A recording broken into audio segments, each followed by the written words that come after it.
So one of the concerns that I have as a financial advisor making a recommendation to a client contemplating going into a DST is, what is the exit strategy?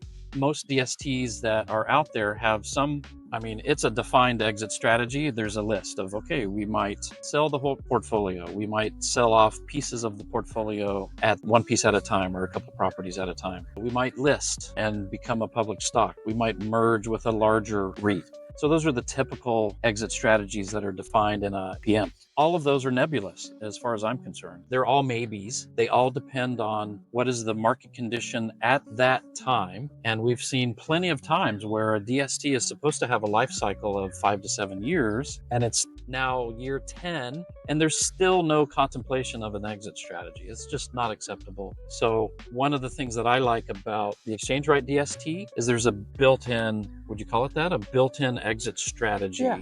All of those other options still exist, but if the market timing is not right, doesn't mean you're just stuck perpetually in this DST because you have an exit strategy. That's correct. Thank you, Dan. Yeah, and it's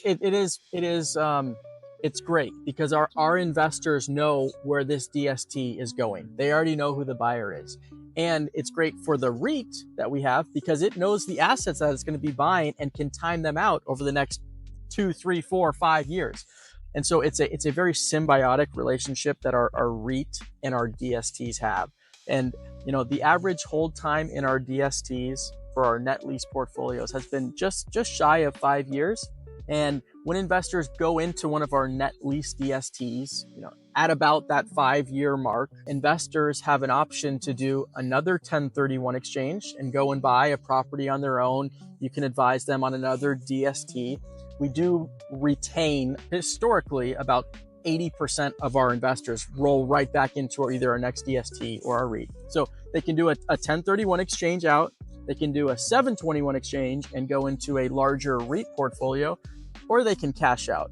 And again, historically, about just under 10% of investors pass away during the cycle, and they get that step up in basis and they choose to cash out. But with our DST and our REIT relationship, we have a very systematic exit strategy that is thought out. We have executed that strategy 22 times so far for our net lease portfolios, and we should see several more each year going forward.